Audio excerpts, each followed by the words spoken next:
पुस्तक गायत्री और यज्ञ, लेखक श्री लीलापत शर्मा जी। गायत्री और यज्ञ का युग्म है। एक को भारतीय संस्कृति की जननी और दूसरे को भारतीय धर्म का पिता कहा गया है। दोनों अन्योन्याश्रित माने गए हैं। गायत्री जप का अनुष्ठान यज्ञ का समन्वय हुए बिना पूरा नहीं हो सकता। जप का एक अंश हवन भी करना होता है। पुराने समय की सुविधा संपन्न स्थिति में जप का दशांश हवन होता था। अब समय को देखते हुए शतांत आहुतियों की व्यवस्था है। इसके बिना अनुष्ठान पूरा नहीं माना जाता। जिनके पास साधन नहीं है उनके लिए विशेष मार्ग यह निकाल लिया गया है कि वे जप की संख्या का दशांश भाग अलग से जप कर लें और उसे यज्ञ के स्थान पूर्ति मान लें। इस विकल्प प्रतिपादन में यज्ञ की उपेक्षा नहीं वरन अनिवार्यता बताई गई है, भले ही वह सही रूप से संपन्न न हो सकी हो और अपवाद की तरह ही अतिरिक्त जप के रूप में क्यों न अपनाई गई हो। इससे सिद्ध किया गया है कि गायत्री जप के साथ यज्ञ कर्म की भी अनिवार्य आवश्यकता है। अनुष्ठानों में तो दोनों परस्पर संबद्ध ही हैं। गायत्री जप एवं पंच यज्ञ आवश्यक कृत्य हैं। सभी जानते हैं कि उपासना कृत्य में बलिवैश्य विधि भी जुड़ी हुई है, जिसका अर्थ होता है संक्षिप्त हवन।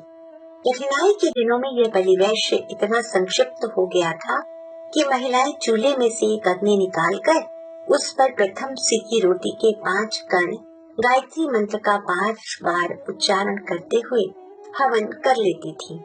नैष्ठिक उपासक भी ऐसा ही करते थे। वे भोजन के समय सामने परोसे भोजन के 5 छोटे छोटे ग्रास पास में अग्नि मंगाकर हवन कर लिया करते थे। अब भी यह परंपरा जहाँ तहाँ जीवित है। युग निर्माण मिशन द्वारा इस संक्षिप्त परंपरा को पुनर्जीवित करने का प्रयत्न किया जा रहा है। सामान्य जीवन के परंपरागत धर्म कृत्यों में यज्ञ अविच्छिन्न रूप से जुड़ा हुआ है। जन्म से लेकर मरण तक षोडश संस्कारों का विधान है। ये सभी यज्ञ परक है। यज्ञ के बिना इनमें से एक भी संस्कार संपन्न नहीं हो सकता। यज्ञोपवीत का तो नाम ही यज्ञ की प्रधानता का बोधक है। गायत्री की भावना और यज्ञ की क्रिया का समन्वित रूप ही यज्ञोपवीत है। विवाह संस्कार में वर वधू द्वारा यज्ञ की परिक्रमा किया जाना एक प्रधान कृत्य है। भावने फिरना ही विवाह की दृश्य घोषणा है। अंतिम संस्कार अंत्येष्टि है। चिता को विशुद्ध रूप से बड़ी आकृति का यज्ञ ही समझा जा सकता है। उसे पूरे या अधूरे विधान के अनुसार किसी प्रकार क्यों न जलाया जाए, यज्ञ से संबंधित कितने ही नियम उसमें पलते हैं। पूर्णाहुति के रूप में कपाल क्रिया घृताहुति के साथ संपन्न की जाती है। यज्ञ का भावार्थ है परमार्थ, उदार कृत्य। संस्कृति की यज धातु से यज्ञ शब्द बना है, जिसके 3 अर्थ हैं। 1 देवत्व, 2 संगठन, 3 दान। इन तीनों ही प्रवृत्तियों को व्यक्ति और समाज की उत्कृष्ट की दिव्य धाराएं कहा जा सकता है। देवत्व का अर्थ है परिष्कृत व्यक्तित्व, दैवी सद्गुण। संगठन अर्थात समाज परायणता, विश्व कौटुंबिकता। दान अर्थात उदार सहृदयता। इन 3 प्रवृत्तियों का प्रतिनिधित्व यज्ञ करता है। उसे इन विविध प्रतिपादनों की ज्वलंत प्रतिमा, धवल ध्वजा कहा जा सकता है। ज्ञान यज्ञ की लाल मशाल को इसी यज्ञाग्नि का प्रतिनिधि समझा जा सकता है। विचार क्रांति को, ऋतंभरा प्रज्ञा को गायत्री की प्राण प्रतिष्ठा कहा जा सकता है। यज्ञ अभियान में सद्भावनाओं को सत्कर्मों के रूप में परिणत करने की प्रेरणा है। यज्ञ की प्रतीक प्रतिमा में सन्निहित सूक्ष्म प्रेरणाओं की व्याख्या करते हुए व्यक्ति को पवित्र और समाज को समर्थ बनाने का लोक शिक्षण जितनी अच्छी तरह दिया जा सकता है, वैसा अन्य किसी धर्म कृत्य के माध्यम से संभव नहीं हो सकता। यज्ञाग्नि की कितनी ही विशेषताएं हैं, यथा 1 सदा ऊंचा सिर रखना, कैसा भी दबाव पड़ने पर सिर नीचे न झुकाना। 2 जो भी संपर्क में आए उसे अपने समतुल्य बना लेना। 3 जो मिले उसका संचय न करके विश्व वसुधा के लिए बिखेर देना। 4 अपने अस्तित्व में गर्मी और रोशनी की कमी न पड़ने देना।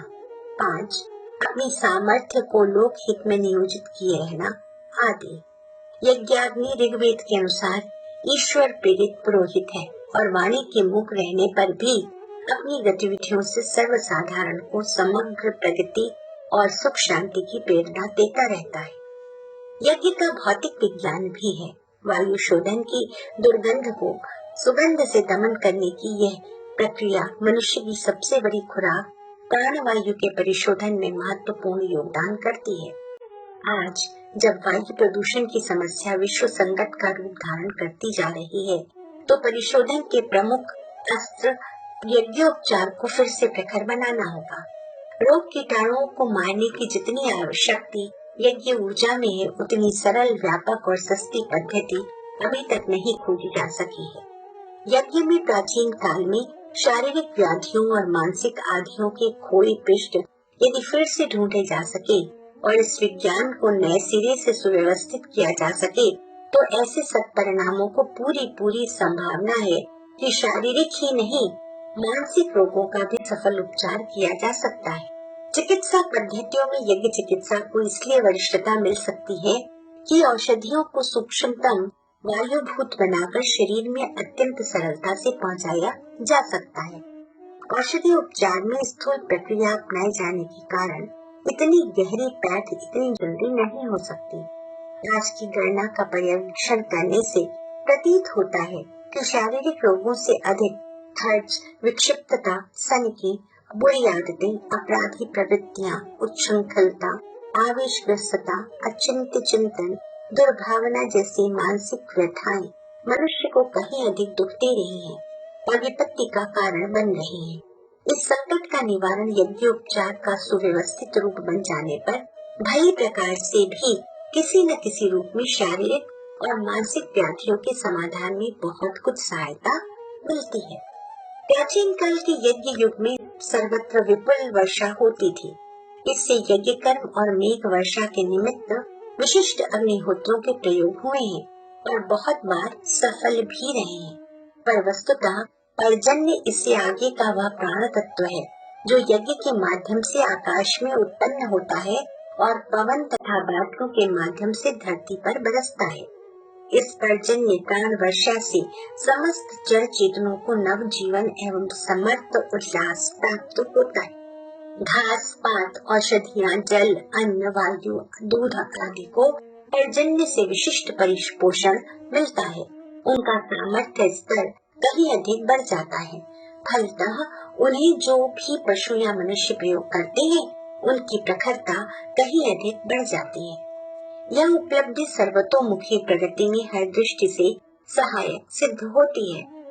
यज्ञ का वायु शोधन से भी अधिक लाभ वातावरण के परिष्कार का होता है।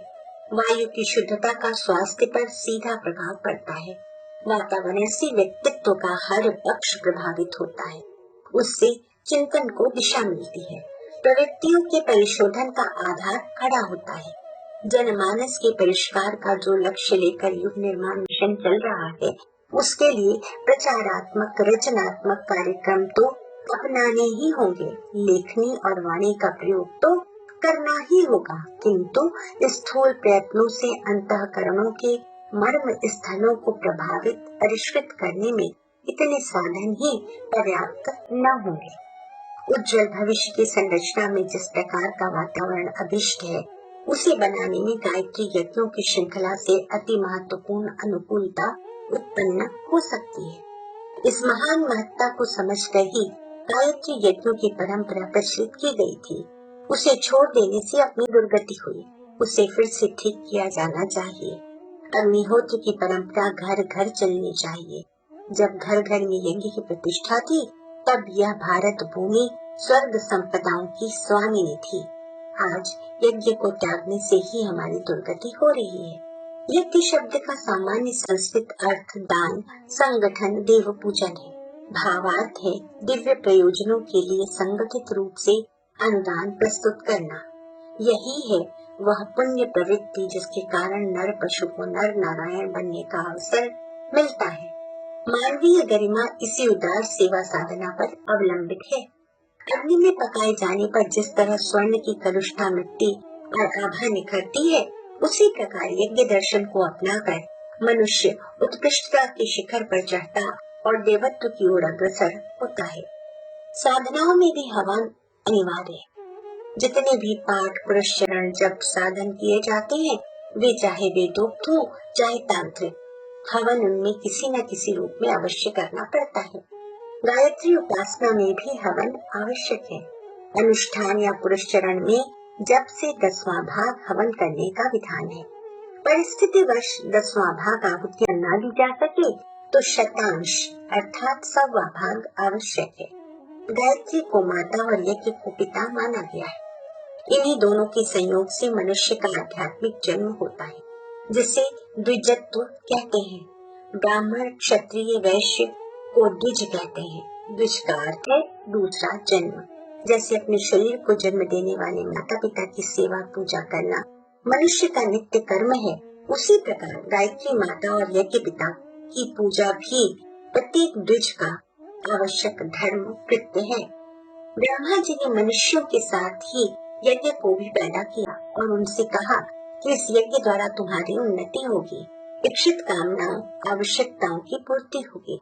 तुम लोग यज्ञ द्वारा देवताओं को पुष्ट करो, वे देवता तुम्हारी उन्नति करेंगे। इस प्रकार दोनों अपने कर्तव्य का पालन करते हुए परम कल्याण को प्राप्त होंगे।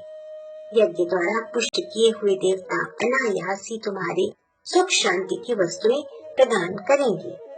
असंख्य शास्त्र वचनों में प्रमाणित किए गए हैं, जिनसे यज्ञ की महत्ता का अनुमान सहज ही हो जाता है। पूर्व काल में भी आध्यात्मिक एवं भौतिक उद्देश्यों के निमित्त बड़े बड़े यज्ञ हुआ करते थे। देवता भी यज्ञ करते थे, असुर भी यज्ञ करते थे, ऋषियों द्वारा भी यज्ञ किए जाते थे। राजा लोग भी अश्वमेध आदि विशाल यज्ञों का आयोजन करते थे। साधारण गृहस्थ भी अपनी अपनी सामर्थ्य के अनुसार समय समय पर यज्ञ किया करते थे। यज्ञ एक पवित्र धर्म कृत्य तो है ही, साथ ही वह उत्कृष्ट जीवन दर्शन भी है। यज्ञ पवित्रता और धर्म परमार्थ का प्रतीक है। अग्नि स्वयं पवित्र होती है और उसके संपर्क से अपवित्र वस्तुएं भी पवित्र बन जाती है। अग्नि अपने लिए कुछ नहीं करती, उसके समस्त क्रियाकलाप परमार्थ के लिए ही संपन्न होते हैं। यज्ञ कृत्य का तो प्रधान उद्देश्य जन साधारण में परमार्थ की सत्प्रवृत्तियों को, सत्प्रेरणाओं को भर देना ही है। यज्ञकर्ता अपने काम आ सकने वाले घृत, मेवा, मिष्ठान्न आदि उपयोगी पदार्थों को पेट काट कर परमार्थ के लिए निकालता है। आहुतियों के रूप में उसे वायुभूत बनाता और वायुमंडल में बिखेर कर प्राणी मात्र के उपयोग के लिए प्रस्तुत करता है। प्राणी सांस लेते हैं, उसके साथ उन्हें यह यज्ञीय स्वास्थ्य वर्धक पदार्थ उपलब्ध होते हैं।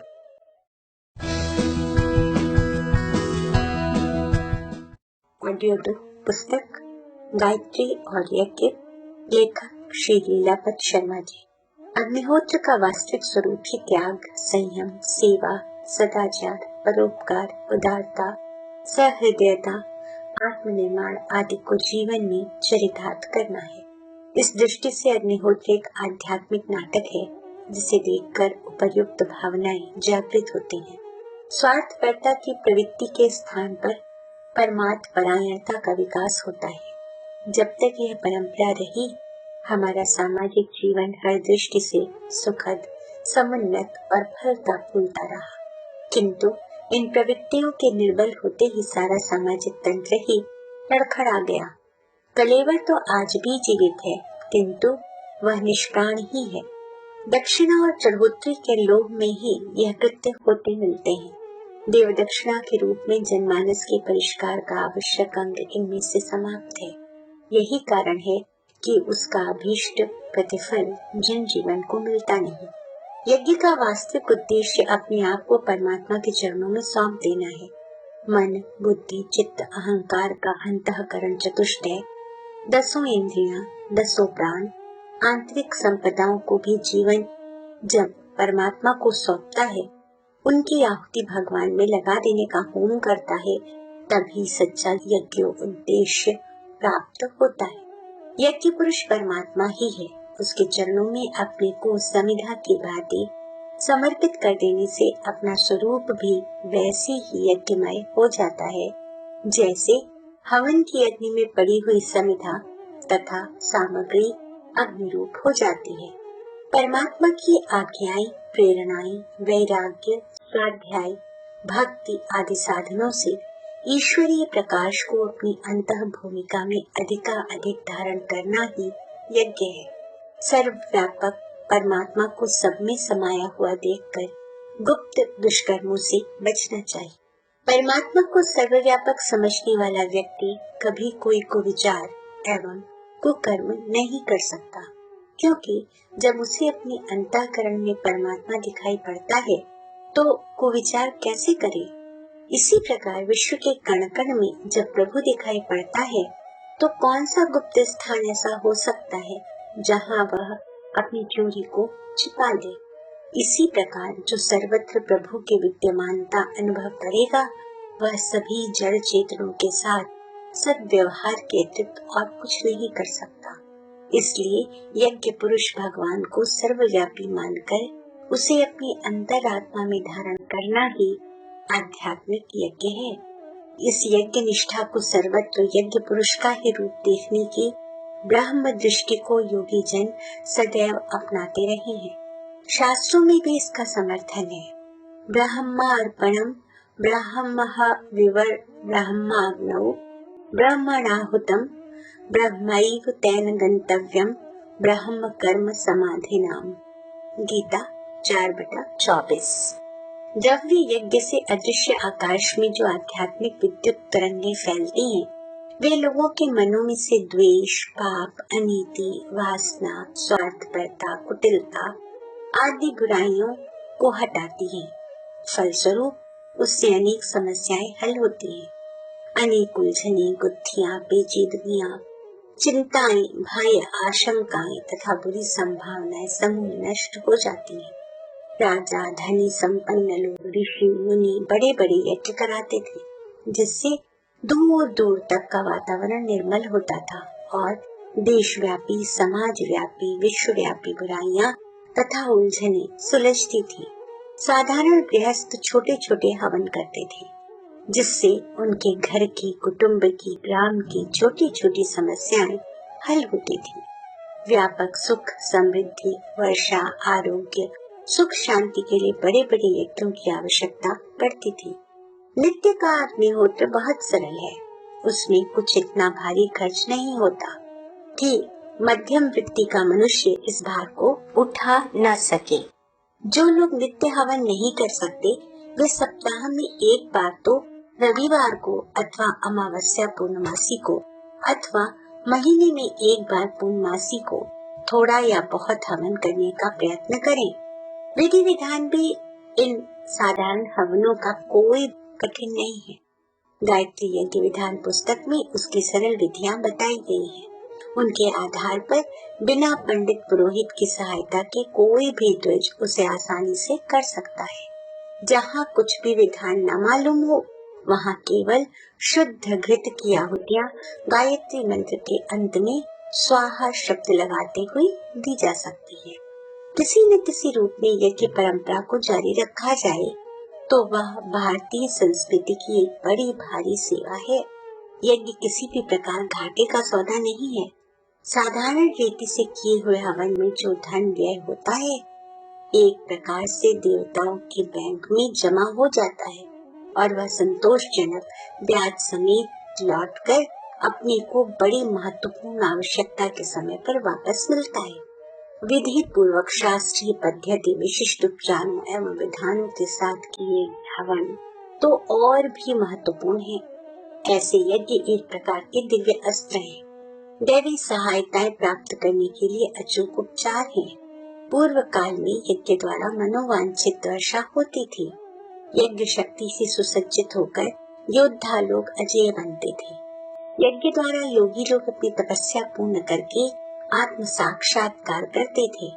यज्ञ समस्त रिद्धि सिद्धियों का पिता है। यज्ञ को वेदों ने कामधुक कहा है। वह मनुष्यों के अभावों को पूरा करने वाला और बाधाओं को दूर करने वाला है। भारतीय तत्व ज्ञान का प्रतीक यज्ञ और वैदिक अध्यात्म विद्या की जन्मदात्री गायत्री मानी गई है। इन्हें भारतीय ज्ञान और विज्ञान का माता पिता भी कहा गया है। दोनों के संयोग से समग्र अध्यात्म का जन्म होता है। माता और पिता दोनों का मिलन ही नवजात शिशु को जन्म देता है। यह तथ्य गायत्री के संबंध में भी पूरी तरह चरितार्थ होता है।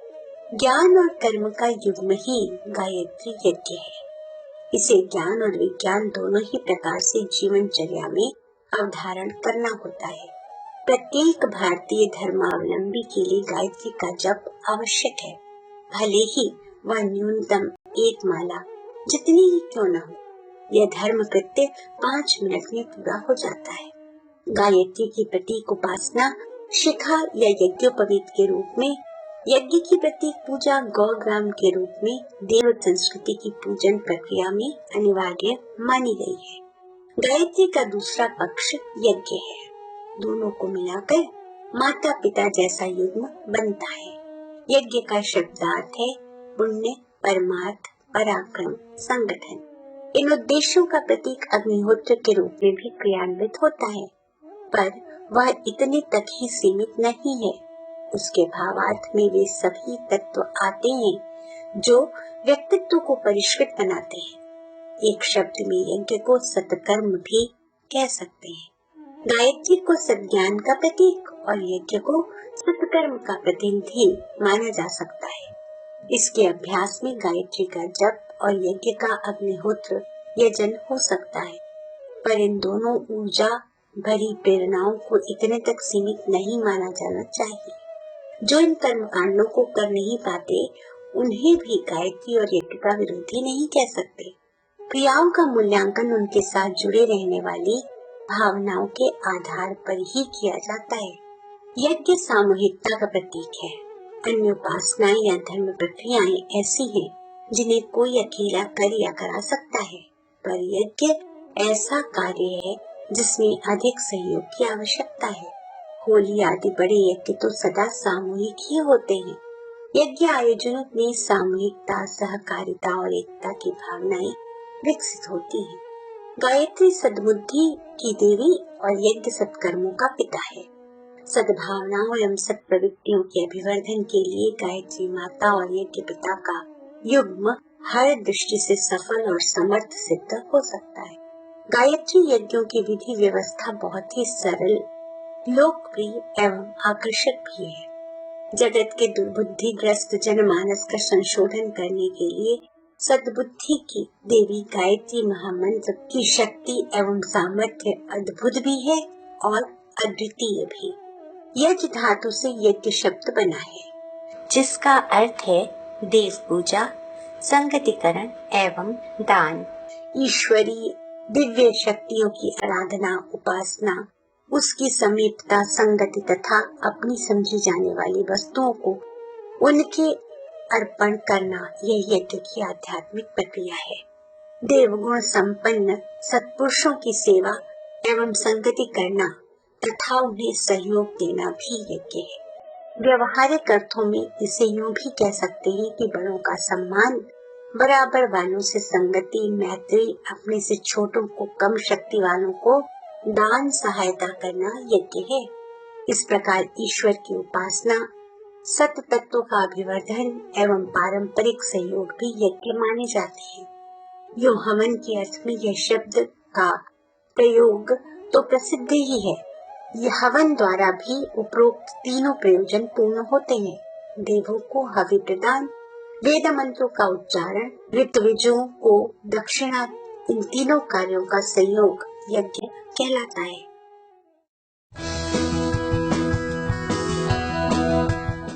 ऑडियो 3 पुस्तक गायत्री और यज्ञ, लेखक श्री लीलावत शर्मा जी। विश्व भर में प्रचलित सभी दर्शनों में विवादों की भरमार है। प्रयोजन स्पष्ट होते हुए, स्वरूप में मतभेद को देखते हुए सामान्य व्यक्ति दिग्भ्रांत हो जाता है और मुख्य लक्ष्य को भी भूल जाता है। स्वरूप की अस्पष्टता अनेक लोगों को भटकाती है। भारतीय ऋषियों की यह विशेषता रही है। मानव के लिए सबसे उपयोगी एवं कल्याणकारी रहस्यों के अपनाने में कोई कठिनाई न हो। यज्ञ इसका सर्वोत्कृष्ट उदाहरण है। यज्ञ दर्शन में समाहित विचार एवं प्रेरणाएं आस्था परिशोधन एवं आदर्शों की प्रतिष्ठापना की सशक्त माध्यम है। इसमें सन्निहित विचार प्रवाह में मनुष्य को श्रेष्ठ, उदार एवं उदात्त बनाने के सारे तत्व विद्यमान हैं। उतने छोटे शब्द में उत्कृष्ट दर्शन के भी सारे तत्व विद्यमान हैं जो आस्था को परिशोधित परिमार्जित करते हों। ऐसे किसी दर्शन की खोज करनी हो जो विवादों से रहित और बोधगम्य हो तो यह यज्ञ दर्शन ही हो सकता है। यज्ञ अपने आप में एक समर्थ और समग्र दर्शन है। यज्ञ का दर्शन पक्ष इतना सशक्त और प्रेरणादायक है जिसको देखकर किसी प्रकार के मतभेद की गुंजाइश नहीं हो सकती। इसकी सरल और सुबोध प्रेरणाओं में मनुष्य को उदार और उदात्त बनाने के वे सारे तत्व मौजूद हैं जो संसार के अन्य किसी भी दर्शन में नहीं है। यही कारण है कि भारतीय संस्कृति में उसे सर्वश्रेष्ठ स्थान प्राप्त है। यज्ञ को भारतीय संस्कृति का पिता कहा गया है। पिता अर्थात पालन करता, समाज का परिपालन एवं संरक्षण देने वाला। यहाँ वह प्रमुख आधार है जिससे समाज प्रगति करता एवं समुन्नत बनता है। यज्ञीय दर्शन व्यक्ति एवं समाज को श्रेष्ठ, शालीन एवं समुन्नत बनाने में समर्थ है। अपने में वह समग्र है और असीम संभावनाएं समाहित किए हुए है। यज्ञीय प्रेरणाओं को व्यवहार में उतारा जा सके तो स्थायी सुख शांति का मजबूत आधार बन सकता है। मनुष्य यज्ञ रूप है और उसे यज्ञ रूप जीवन ही बनाना चाहिए, क्योंकि यज्ञ में जीवन के अतिरिक्त उन्नति का दूसरा मार्ग नहीं है। यह सभी ज्ञान पुरुषों का कथन है कि यज्ञ में जीवन का या परमार्थ के अभाव में मानव नहीं रहता। उसे दैत्य, दानव या राक्षस आदि ही कहा जा सकता है। कहा भी क्यों न जाए, क्योंकि विश्व का समस्त संचालन और सृजन केवल यज्ञ कर्मों पर ही आधारित है। ज्ञान पूर्वक किया जाने वाला कर्म ही यज्ञ कर्म कहलाता है।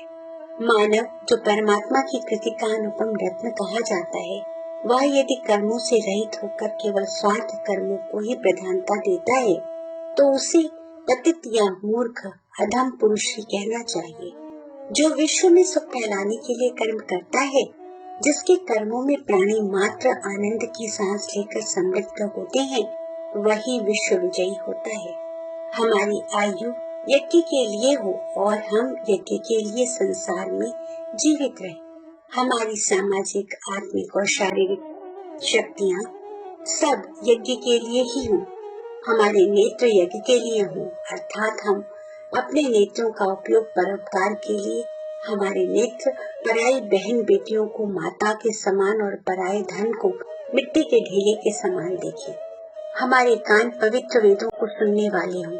दूसरे प्राणियों पर मुसीबत आई सुनकर उनको निष्काम सेवा करने का साहस इनमें हो।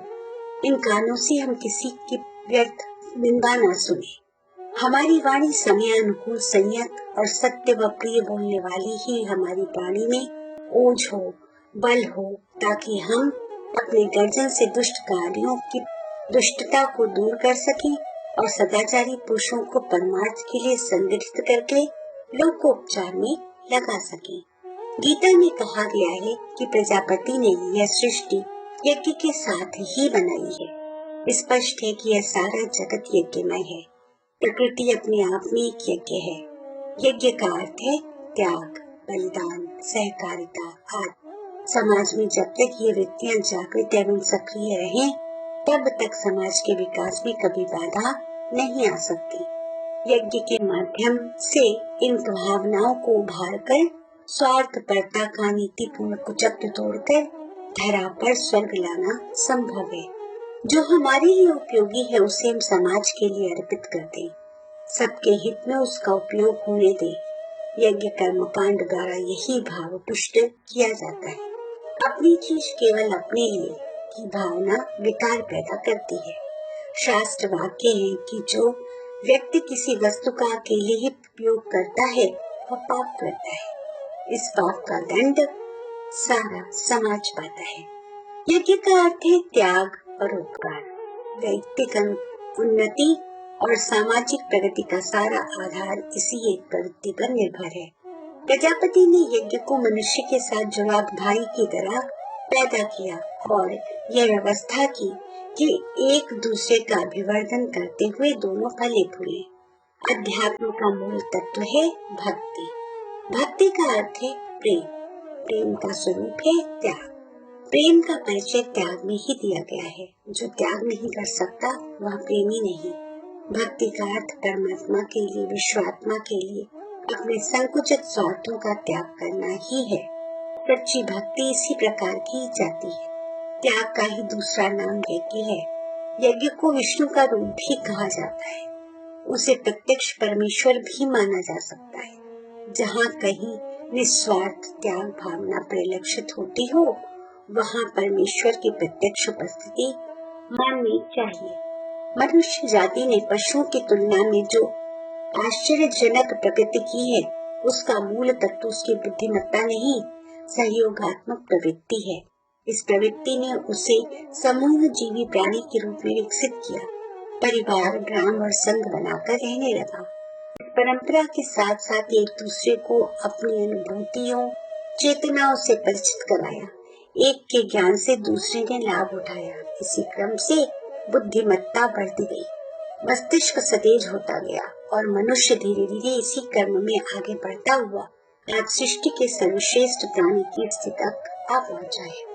जिन देश समाजों में देशभक्ति, समाज भक्ति, धर्म भक्ति, कर्तव्य भक्ति की उत्कृष्ट प्रेम भावनाएं विद्यमान है, वे व्यक्तिगत स्वार्थ को तिलांजलि देकर दूसरों को सुखी बनाने के लिए बड़े से बड़े त्याग करती है। अपना सर्वस्व उसी प्रयोजन के लिए समर्पित कर देते हैं। इतिहास का पन्ना पन्ना इसी सत्य और तथ्य के प्रमाणों से भरा पड़ा है। यदि यज्ञ भावना के साथ मनुष्य ने अपने को जोड़ा न होता, तो अपनी शारीरिक असमर्थता और दुर्बलता के कारण अन्य पशुओं की प्रतियोगिता में यह सबका अपना अस्तित्व खो बैठा होता। वह जितना भी अधिक बढ़ा है, उसमें उसकी यज्ञ भावना ही एकमात्र माध्यम है। आगे भी यदि उसे प्रगति करनी है तो उसका आधार यही भावना होगी। यज्ञ वृत्ति के अभाव में विज्ञान, शिक्षा, चिकित्सा, अर्थोन्नति की सारी सुख सामग्री उल्टी विपत्ति उत्पन्न करेगी। सदुपयोग से थोड़े से साधन भी बहुत सुख उत्पन्न करते हैं और दुर्बुद्धि के कारण दुरुपयोग किए जाने पर उल्टे विपत्ति के हेतु बन जाते हैं। समस्त विपत्तियों का एक ही कारण है, दुर्बुद्धि, खुदगर्जी। इसी को यज्ञ विरोधी वृत्ति कहना चाहिए। अब हमें यज्ञ को एक विशाल अभियान आंदोलन के रूप में प्रयुक्त करना चाहिए। युग निर्माण के लिए यह एक प्रभावशाली ब्रह्मास्त्र सिद्ध हो सकता है। गायत्री सद्बुद्धि की देवी और यज्ञ सत्कर्मों का पिता है। सद्भावनाओं एवं सत्प्रवृत्तियों के अभिवर्धन के लिए गायत्री माता और यज्ञ पिता का युग्म हर दृष्टि से सफल एवं समर्थ सिद्ध हो सकता है। गायत्री यज्ञों की विधि व्यवस्था बहुत ही सरल, लोकप्रिय एवं आकर्षक ही है। जगत के दुर्बुद्धि ग्रस्त जनमानस का संशोधन करने के लिए सद्बुद्धि की देवी गायत्री महामंत्र की शक्ति एवं सामर्थ्य अद्भुत भी है और अद्वितीय भी। नगर, ग्राम अथवा क्षेत्र को की जनता को धर्म प्रयोजन के लिए एकत्रित करने के लिए जगह जगह पर गायत्री यज्ञों के आयोजन करने चाहिए।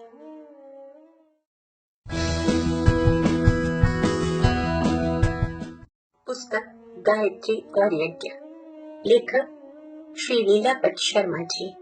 गायत्री और यज्ञ का युग्म है। एक को भारतीय संस्कृति की जननी और दूसरे को भारतीय धर्म का पिता कहा गया है।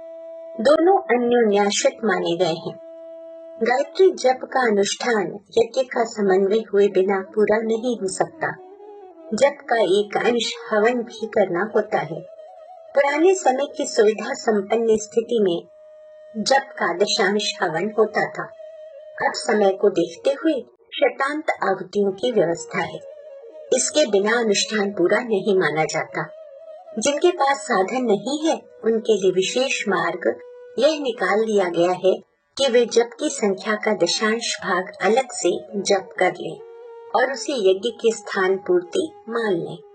इस विकल्प प्रतिपादन में यज्ञ की उपेक्षा नहीं वरन अनिवार्यता बताई गई है, भले ही वह सही रूप से संपन्न न हो सकी हो और अपवाद की तरह ही अतिरिक्त जप के रूप में क्यों न अपनाई गई हो। इससे सिद्ध किया गया है कि गायत्री जप के साथ यज्ञ कर्म की भी अनिवार्य आवश्यकता है।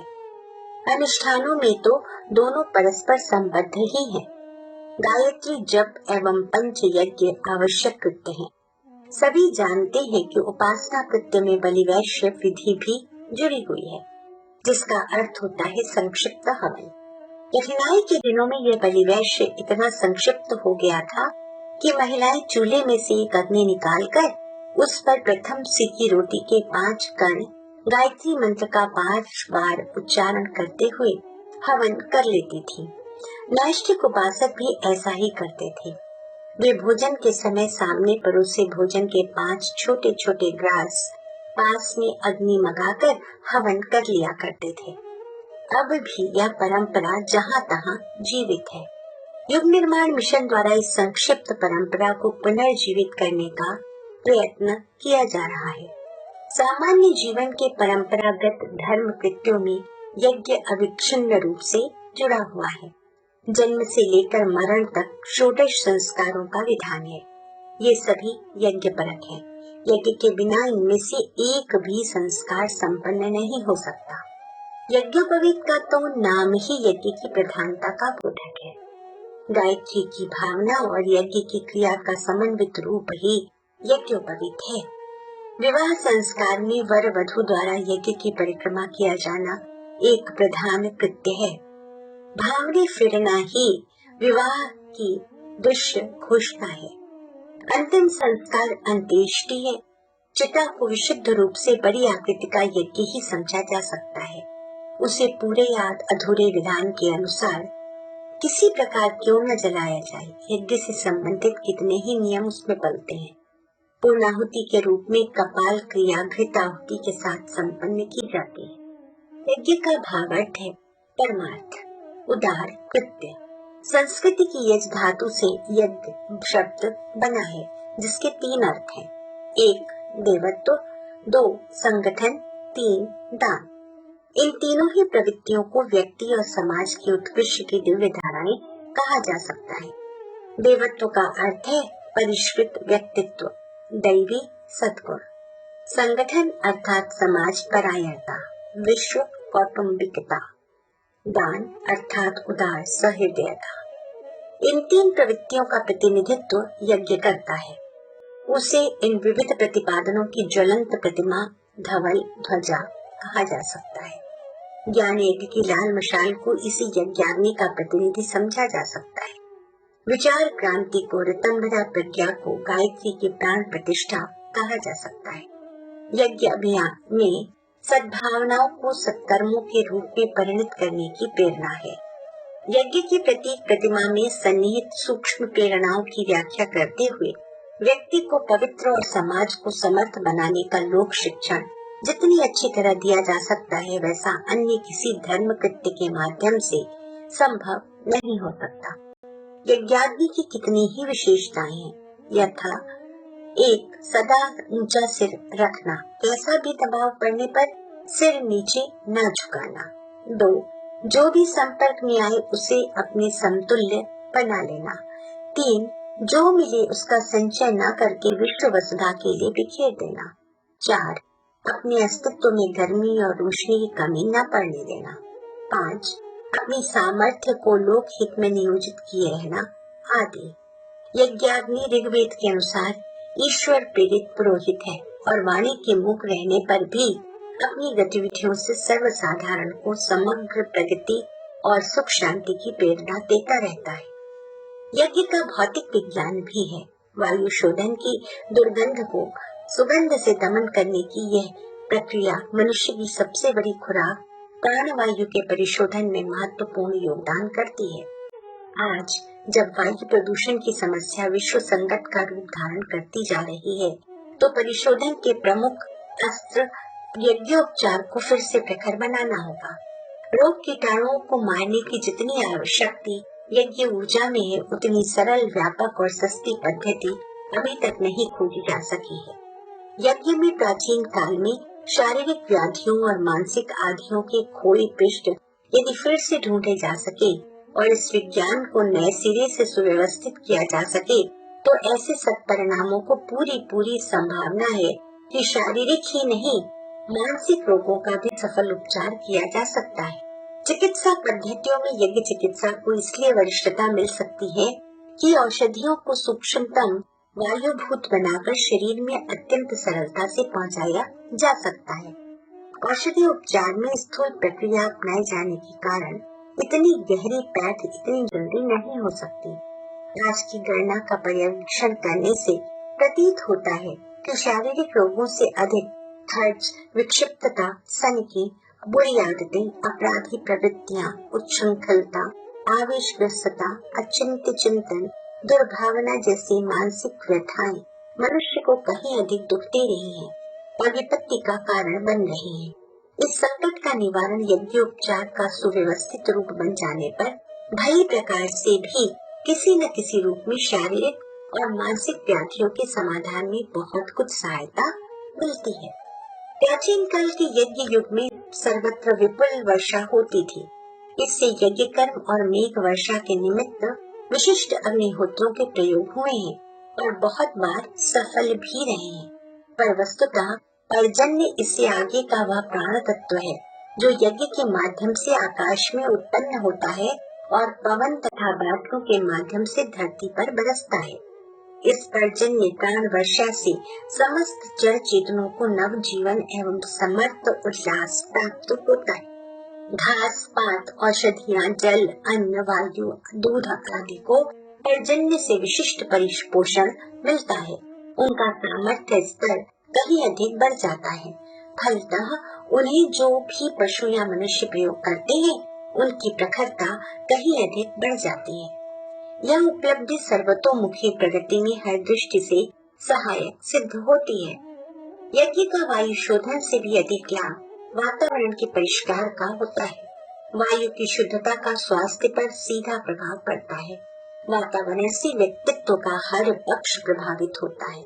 उससे चिंतन को दिशा मिलती है। प्रवृत्तियों के परिशोधन का आधार खड़ा होता है। जनमानस के परिष्कार का जो लक्ष्य लेकर युग निर्माण मिशन चल रहा है, उसके लिए प्रचारात्मक, रचनात्मक कार्यक्रम तो अपनाने ही होंगे। लेखनी और वाणी का प्रयोग तो करना ही होगा, किंतु स्थूल प्रयत्नों से अंतःकरणों के मर्म स्थलों को प्रभावित, परिष्कृत करने में इतने साधन ही पर्याप्त न होंगे। उज्जवल भविष्य की संरचना में जिस प्रकार का वातावरण अभिष्ट है, उसे बनाने में गायत्री यज्ञों की श्रृंखला से अति महत्वपूर्ण अनुकूलता उत्पन्न हो सकती है। इस महान महत्ता को समझकर ही गायत्री यज्ञों की परंपरा प्रचलित की गई थी। उसे छोड़ देने से अपनी दुर्गति हुई। उसे फिर से ठीक किया जाना चाहिए। अग्निहोत्र की परंपरा घर घर चलनी चाहिए। जब घर घर में यज्ञ की प्रतिष्ठा थी, तब यह भारत भूमि स्वर्ग संपदाओं की स्वामिनी थी। आज यज्ञ को त्यागने से ही हमारी दुर्गति हो रही है। यज्ञ शब्द का सामान्य संस्कृत अर्थ दान, संगठन, देव पूजन है। भावार्थ है दिव्य प्रयोजनों के लिए संगठित रूप से अनुदान प्रस्तुत करना। यही है वह पुण्य प्रवृत्ति जिसके कारण नर पशु को नर नारायण बनने का अवसर मिलता है। मानवीय गरिमा इसी उदार सेवा साधना पर अवलंबित है। अग्नि में पकाए जाने पर जिस तरह स्वर्ण की कलुषता मिट्टी और आभा निखरती है, उसी प्रकार यज्ञ दर्शन को अपनाकर मनुष्य उत्कृष्टता के शिखर पर चढ़ता और देवत्व की ओर अग्रसर होता है। साधनाओं में भी हवन अनिवार्य है। जितने भी पाठ, पुरस्चरण, जप, साधन किए जाते हैं, वे चाहे वेदोक्त हो चाहे तांत्रिक, हवन उनमें किसी न किसी रूप में अवश्य करना पड़ता है। गायत्री उपासना में भी हवन आवश्यक है। अनुष्ठान या पुरस्चरण में जप से 10वां भाग हवन करने का विधान है। परिस्थिति वर्ष 10वां भाग आहुति न दी जा सके तो शतांश अर्थात 100वां भाग आवश्यक है। गायत्री को माता और यज्ञ को पिता माना गया है। इन्हीं दोनों के संयोग से मनुष्य का आध्यात्मिक जन्म होता है, जिसे द्विजत्व कहते हैं। ब्राह्मण, क्षत्रिय, वैश्य को द्विज कहते हैं। द्विज का अर्थ है दूसरा जन्म। जैसे अपने शरीर को जन्म देने वाले माता पिता की सेवा पूजा करना मनुष्य का नित्य कर्म है, उसी प्रकार गायत्री माता और यज्ञ पिता की पूजा भी प्रत्येक द्विज का आवश्यक धर्म कृत्य है।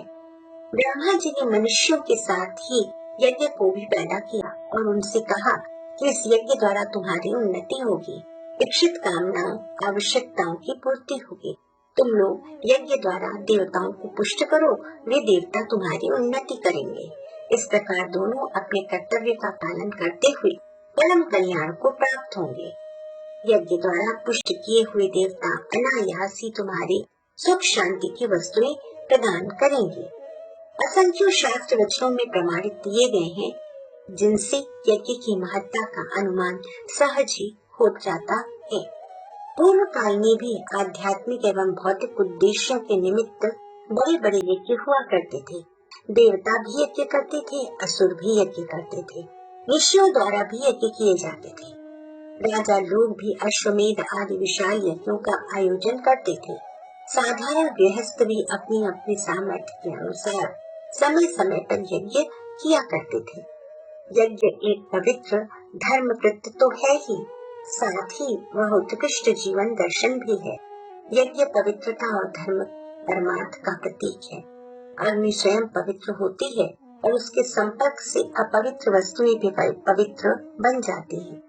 अग्नि अपने लिए कुछ नहीं करती, उसके समस्त क्रियाकलाप परमार्थ के लिए ही संपन्न होते हैं। यज्ञ कृत्य का तो प्रधान उद्देश्य जनसाधारण में परमार्थ की सत्प्रवृत्तियों को, सत्प्रेरणाओं को भर देना ही है। यज्ञकर्ता अपने काम आ सकने वाले घृत, मेवा, मिष्ठान्न आदि उपयोगी पदार्थों को पेट काट कर परमार्थ के लिए निकालता है। आहुतियों के रूप में उसे वायुभूत बनाता और वायुमंडल में बिखेर कर प्राणी मात्र के उपयोग के लिए प्रस्तुत करता है। प्राणी सांस लेते हैं, उसके साथ उन्हें यह यज्ञीय स्वास्थ्य वर्धक पदार्थ उपलब्ध होते हैं।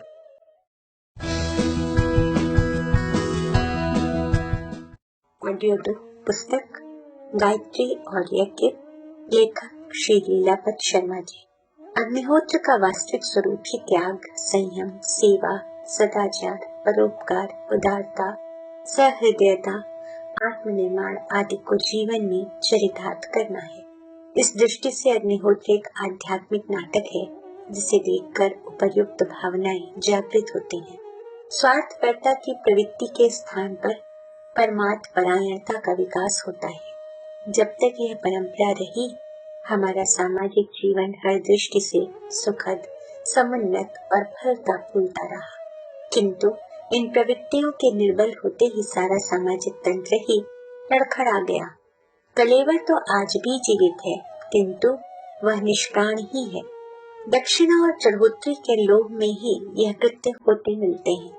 देव दक्षिणा के रूप में जनमानस के परिष्कार का आवश्यक अंग इनमें से समाप्त है। यही कारण है कि उसका अभीष्ट प्रतिफल जन जीवन को मिलता नहीं। यज्ञ का वास्तविक उद्देश्य अपने आप को परमात्मा के चरणों में सौंप देना है।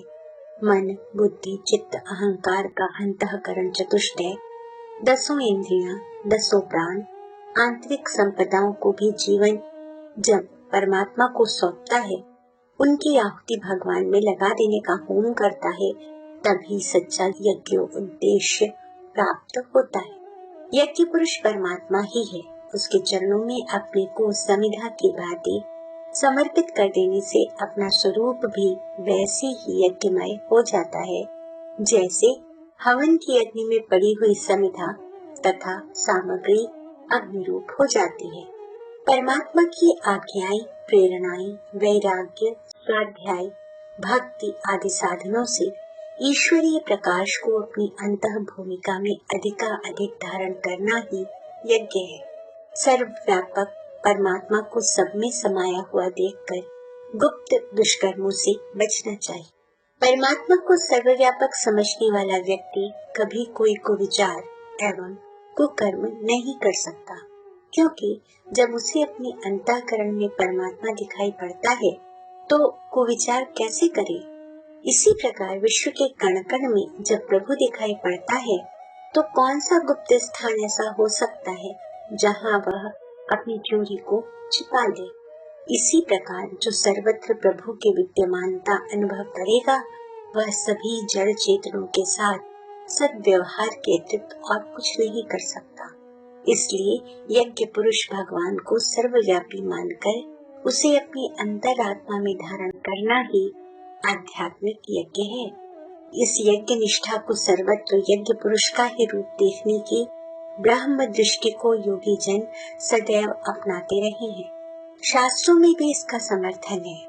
ब्रह्मार्पणम ब्रह्मः विवर ब्रह्माग्नौ ब्रह्मणाहुतम ब्रह्मैव तेन गंतव्यम ब्रह्म कर्म समाधिनाम। गीता 4/24। द्रव्य यज्ञ से अदृश्य आकाश में जो आध्यात्मिक विद्युत तरंगे फैलती हैं, वे लोगों के मनों में से द्वेष, पाप, अनीति, वासना, स्वार्थपरता, कुटिलता आदि बुराइयों को हटाती है। फलस्वरूप उससे अनेक समस्याएं हल होती हैं। अनेक उलझने, गुत्थियां, पेचीदगियां, चिंताएं, भय, आशंकाएं तथा बुरी संभावनाएं समूह नष्ट हो जाती हैं। राजा, धनी, संपन्न लोग, ऋषि, मुनि बड़े बड़े यज्ञ कराते थे, जिससे दूर दूर तक का वातावरण निर्मल होता था और देशव्यापी, समाजव्यापी, विश्वव्यापी बुराइयां तथा उलझने सुलझती थी। साधारण गृहस्थ छोटे छोटे हवन करते थे, जिससे उनके घर की, कुटुंब की, ग्राम की छोटी छोटी समस्याएं हल होती थी। व्यापक सुख, समृद्धि, वर्षा, आरोग्य, सुख शांति के लिए बड़े बड़े यज्ञों की आवश्यकता पड़ती थी। नित्य का अग्निहोत्र बहुत सरल है, उसमें कुछ इतना भारी खर्च नहीं होता कि मध्यम वृत्ति का मनुष्य इस भार को उठा न सके। जो लोग नित्य हवन नहीं कर सकते, वे सप्ताह में एक बार तो रविवार को अथवा अमावस्या पूर्णमासी को अथवा महीने में एक बार पूर्णमासी को थोड़ा या बहुत हवन करने का प्रयत्न करें। विधि विधान भी इन साधारण हवनों का कोई कठिन नहीं है। गायत्री यज्ञ विधान पुस्तक में उसकी सरल विधियां बताई गई हैं। उनके आधार पर बिना पंडित पुरोहित की सहायता के कोई भी द्विज उसे आसानी से कर सकता है। जहाँ कुछ भी विधान न मालूम हो, वहाँ केवल शुद्ध घृत की आहुतियां गायत्री मंत्र के अंत में स्वाहा शब्द लगाते हुए दी जा सकती है। किसी न किसी रूप में यज्ञ परंपरा को जारी रखा जाए तो वह भारतीय संस्कृति की एक बड़ी भारी सेवा है। यज्ञ किसी भी प्रकार घाटे का सौदा नहीं है। साधारण रीति से किए हुए हवन में जो धन व्यय होता है, एक प्रकार से देवताओं के बैंक में जमा हो जाता है और वह संतोषजनक ब्याज समेत लौटकर अपने को बड़ी महत्वपूर्ण आवश्यकता के समय पर वापस मिलता है। विधि पूर्वक शास्त्रीय पद्धति, विशिष्ट उपचारों एवं विधानों के साथ किए हवन तो और भी महत्वपूर्ण है। ऐसे यज्ञ एक प्रकार के दिव्य अस्त्र हैं। दैवी सहायताएं प्राप्त करने के लिए अचूक उपचार हैं। पूर्व काल में यज्ञ द्वारा मनोवांछित वर्षा होती थी। यज्ञ शक्ति से सुसज्जित होकर योद्धा लोग अजय बनते थे। यज्ञ द्वारा योगी लोग अपनी तपस्या पूर्ण करके आत्म साक्षात्कार करते थे। यज्ञ समस्त रिद्धि सिद्धियों का पिता है। यज्ञ को वेदों ने काम दुख कहा है। वह मनुष्यों के अभावों को पूरा करने वाला और बाधाओं को दूर करने वाला है। भारतीय तत्व ज्ञान का प्रतीक यज्ञ और वैदिक अध्यात्म विद्या की जन्मदात्री गायत्री मानी गई है। इन्हें भारतीय ज्ञान और विज्ञान का माता पिता भी कहा गया है। दोनों के संयोग से समग्र अध्यात्म का जन्म होता है। माता और पिता दोनों का मिलन ही नवजात शिशु को जन्म देता है। यह तथ्य गायत्री के संबंध में भी पूरी तरह चरितार्थ होता है। ज्ञान और कर्म का युग्म ही गायत्री यज्ञ है। इसे ज्ञान और विज्ञान दोनों ही प्रकार से जीवनचर्या में अवधारण करना होता है। प्रत्येक भारतीय धर्मावलंबी के लिए गायत्री का जप आवश्यक है। भले ही वह न्यूनतम एक माला जितनी ही क्यों न हो, यह धर्म कृत्य 5 मिनट में पूरा हो जाता है। गायत्री की प्रतीक उपासना शिखा या यज्ञोपवीत के रूप में, यज्ञ की प्रतीक पूजा गौग्राम के रूप में देव संस्कृति की पूजन प्रक्रिया में अनिवार्य मानी गई है। गायत्री का दूसरा पक्ष यज्ञ है। दोनों को मिलाकर माता पिता जैसा युग्म बनता है। यज्ञ का शब्दार्थ है पुण्य, परमार्थ, पराक्रम, संगठन। इन उद्देश्यों का प्रतीक अग्निहोत्र के रूप में भी क्रियान्वित होता है, पर वह इतने तक ही सीमित नहीं है। उसके भावार्थ में वे सभी तत्व आते हैं जो व्यक्तित्व को परिष्कृत बनाते हैं। एक शब्द में यज्ञ को सत्कर्म भी कह सकते हैं। गायत्री को सद्ज्ञान का प्रतीक और यज्ञ को सत्कर्म का प्रतिनिधि माना जा सकता है। इसके अभ्यास में गायत्री का जप और यज्ञ का अग्निहोत्र यजन हो सकता है, पर इन दोनों ऊर्जा भरी प्रेरणाओं को इतने तक सीमित नहीं माना जाना चाहिए। जो इन कर्म कांडों को कर नहीं पाते, उन्हें भी गायत्री और यज्ञ का विरोधी नहीं कह सकते। क्रियाओं का मूल्यांकन उनके साथ जुड़े रहने वाली भावनाओं के आधार पर ही किया जाता है। यज्ञ सामूहिकता का प्रतीक है। अन्य उपासनाएं या धर्म प्रक्रियाएं ऐसी हैं जिन्हें कोई अकेला कर या करा सकता है, पर यज्ञ ऐसा कार्य है जिसमें अधिक सहयोग की आवश्यकता है। होली आदि बड़े यज्ञ तो सदा सामूहिक ही होते हैं। यज्ञ आयोजनों में सामूहिकता, सहकारिता और एकता की भावनाएं विकसित होती हैं। गायत्री सद्बुद्धि की देवी और यज्ञ सत्कर्मों का पिता है। सद्भावनाओं एवं सत्प्रवृत्तियों के अभिवर्धन के लिए गायत्री माता और यज्ञ पिता का युग्म हर दृष्टि से सफल और समर्थ सिद्ध हो सकता है। गायत्री यज्ञों की विधि व्यवस्था बहुत ही सरल, लोकप्रिय एवं आकर्षक भी है। जगत के दुर्बुद्धिग्रस्त जनमानस का संशोधन करने के लिए सद्बुद्धि की देवी गायत्री महामंत्र की शक्ति एवं सामर्थ्य अद्भुत भी है और अद्वितीय भी। यज्ञ धातु से यज्ञ शब्द बना है, जिसका अर्थ है देव पूजा, संगतिकरण एवं दान। ईश्वरीय दिव्य शक्तियों की आराधना, उपासना, उसकी समीपता, संगति तथा अपनी समझी जाने वाली वस्तुओं को उनके अर्पण करना, यह यज्ञ की आध्यात्मिक प्रक्रिया है।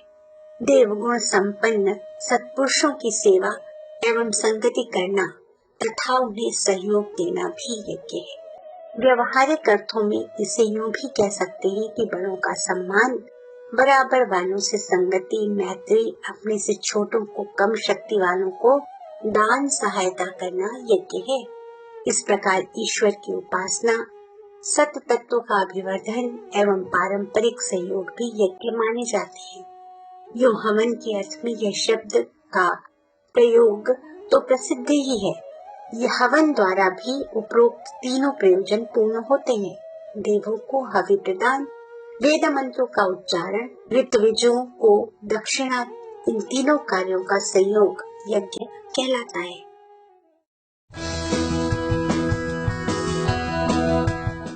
ऑडियो 3 पुस्तक गायत्री और यज्ञ, लेखक श्री लीलावत शर्मा जी। विश्व भर में प्रचलित सभी दर्शनों में विवादों की भरमार है। प्रयोजन स्पष्ट होते हुए, स्वरूप में मतभेद को देखते हुए सामान्य व्यक्ति दिग्भ्रांत हो जाता है और मुख्य लक्ष्य को भी भूल जाता है। स्वरूप की अस्पष्टता अनेक लोगों को भटकाती है। भारतीय ऋषियों की यह विशेषता रही है। मानव के लिए सबसे उपयोगी एवं कल्याणकारी रहस्यों के अपनाने में कोई कठिनाई न हो। यज्ञ इसका सर्वोत्कृष्ट उदाहरण है।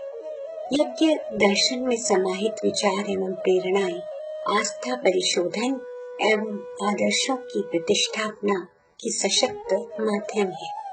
इसमें सन्निहित विचार प्रवाह में मनुष्य को श्रेष्ठ, उदार एवं उदात्त बनाने के सारे तत्व विद्यमान हैं।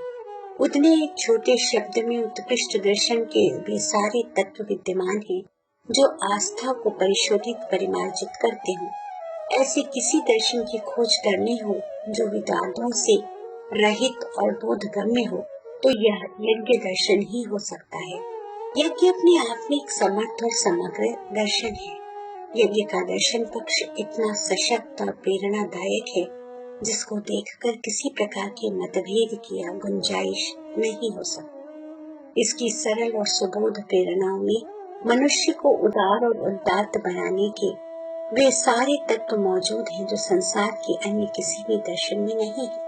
यही कारण है कि भारतीय संस्कृति में उसे सर्वश्रेष्ठ स्थान प्राप्त है। यज्ञ को भारतीय संस्कृति का पिता कहा गया है। पिता अर्थात पालन करता, समाज का परिपालन एवं संरक्षण देने वाला। यहाँ वह प्रमुख आधार है जिससे समाज प्रगति करता एवं समुन्नत बनता है। यज्ञीय दर्शन व्यक्ति एवं समाज को श्रेष्ठ, शालीन एवं समुन्नत बनाने में समर्थ है। अपने में वह समग्र है और असीम संभावनाएं समाहित किए हुए है। यज्ञीय प्रेरणाओं को व्यवहार में उतारा जा सके तो स्थायी सुख शांति का मजबूत आधार बन सकता है। मनुष्य यज्ञ रूप है और उसे यज्ञ रूप जीवन ही बनाना चाहिए, क्योंकि यज्ञ में जीवन के अतिरिक्त तो उन्नति का दूसरा मार्ग नहीं है। यह सभी ज्ञान पुरुषों का कथन है कि यज्ञ में जीवन का या परमार्थ के अभाव में मानव नहीं रहता। उसे दैत्य, दानव या राक्षस आदि ही कहा जा सकता है। कहा भी क्यों न जाए, क्योंकि विश्व का समस्त संचालन और सृजन केवल यज्ञ कर्मों पर ही आधारित है। ज्ञान पूर्वक किया जाने वाला कर्म ही यज्ञ कर्म कहलाता है। मानव जो परमात्मा की कृति का अनुपम रत्न कहा जाता है, वह यदि कर्मों से रहित होकर केवल स्वार्थ कर्मों को ही प्रधानता देता है तो उसे पतित या मूर्ख, अधम पुरुष ही कहना चाहिए। जो विश्व में सुख फैलाने के लिए कर्म करता है, जिसके कर्मों में प्राणी मात्र आनंद की सांस लेकर समृद्ध होते हैं, वही विश्व विजयी होता है। हमारी आयु यज्ञ के लिए हो और हम यज्ञ के लिए संसार में जीवित रहे। हमारी सामाजिक, आत्मिक और शारीरिक शक्तियाँ सब यज्ञ के लिए ही हों। हमारे नेत्र यज्ञ के लिए हों, अर्थात हम अपने नेत्रों का उपयोग परोपकार के लिए, हमारे नेत्र पराई बहन बेटियों को माता के समान और पराये धन को मिट्टी के ढेले के समान देखें। हमारे कान पवित्र वेदों को सुनने वाले हों। दूसरे प्राणियों पर मुसीबत आई सुनकर उनको निष्काम सेवा करने का साहस इनमें हो। इन कानों से हम किसी की व्यर्थ निंदा न सुने। हमारी वाणी समय अनुकूल, संयत और सत्य व प्रिय बोलने वाली ही हमारी वाणी में ओज हो, बल हो, ताकि हम अपने गर्जन से दुष्ट कार्यों की दुष्टता को दूर कर सकें और सदाचारी पुरुषों को परमार्थ के लिए संगठित करके लोकोपचार में लगा सके। गीता में कहा गया है कि प्रजापति ने यह सृष्टि यज्ञ के साथ ही बनाई है। स्पष्ट है कि यह सारा जगत यज्ञमय है। प्रकृति अपने आप में एक यज्ञ है। यज्ञ का अर्थ है त्याग, बलिदान, सहकारिता आदि। समाज में जब तक ये वृत्तियां जागृत एवं सक्रिय रहें, तब तक समाज के विकास में कभी बाधा नहीं आ सकती। यज्ञ के माध्यम से इन भावनाओं को उभार कर स्वार्थपरता का नीतिपूर्ण कुचक्र तोड़कर धरा पर स्वर्ग लाना संभव है। जो हमारे लिए उपयोगी है उसे हम समाज के लिए अर्पित कर दें, सबके हित में उसका उपयोग होने दें। यज्ञ कर्म कांड द्वारा यही भाव पुष्ट किया जाता है। अपनी चीज केवल अपने लिए की भावना विकार पैदा करती है। शास्त्र वाक्य है कि जो व्यक्ति किसी वस्तु का अकेले ही उपयोग करता है वह पाप करता है। इस पाप का दंड सारा समाज पाता है। यज्ञ का अर्थ है त्याग और उपकार। व्यक्तिगत उन्नति और सामाजिक प्रगति का सारा आधार इसी एक प्रवृत्ति पर निर्भर है। प्रजापति ने यज्ञ को मनुष्य के साथ जुड़ाव भाई की तरह पैदा किया और यह व्यवस्था की कि एक दूसरे का अभिवर्धन करते हुए दोनों फले फूले। अध्यात्म का मूल तत्व है भक्ति। भक्ति का अर्थ है प्रेम। प्रेम का स्वरूप है त्याग। प्रेम का परिचय त्याग में ही दिया गया है। जो त्याग नहीं कर सकता वह प्रेमी नहीं। भक्ति का अर्थ परमात्मा के लिए, विश्वात्मा के लिए अपने संकुचित स्वार्थों का त्याग करना ही है। सच्ची भक्ति इसी प्रकार की जाती है। त्याग का ही दूसरा नाम यज्ञ है। यज्ञ को विष्णु का रूप भी कहा जाता है। उसे प्रत्यक्ष परमेश्वर भी माना जा सकता है। जहाँ कहीं निस्वार्थ त्याग भावना परिलक्षित होती हो, वहाँ परमेश्वर की प्रत्यक्ष उपस्थिति माननी चाहिए। मनुष्य जाति ने पशुओं की तुलना में जो आश्चर्यजनक प्रकृति की है, उसका मूल तत्व उसकी बुद्धिमत्ता नहीं, सहयोगात्मक प्रवृत्ति है। इस प्रवृत्ति ने उसे समूह जीवी प्राणी के रूप में विकसित किया। परिवार, ग्राम और संघ बनाकर रहने लगा। इस परंपरा के साथ साथ एक दूसरे को अपनी अनुभूतियों, चेतनाओं से परिचित कराया। एक के ज्ञान से दूसरे ने लाभ उठाया। इसी क्रम से बुद्धिमत्ता बढ़ती गई, मस्तिष्क सतेज होता गया और मनुष्य धीरे धीरे इसी क्रम में आगे बढ़ता हुआ आज सृष्टि के सर्वश्रेष्ठ प्राणी की स्थिति तक आ पहुंचा है। जिन देश समाजों में देशभक्ति, समाज भक्ति, धर्म भक्ति, कर्तव्य भक्ति की उत्कृष्ट प्रेम भावनाएं विद्यमान हैं, वे व्यक्तिगत स्वार्थ को तिलांजलि देकर दूसरों को सुखी बनाने के लिए बड़े से बड़े त्याग करती हैं। अपना सर्वस्व उसी प्रयोजन के लिए समर्पित कर देते हैं। इतिहास का पन्ना पन्ना इसी सत्य और तथ्य के प्रमाणों से भरा पड़ा है।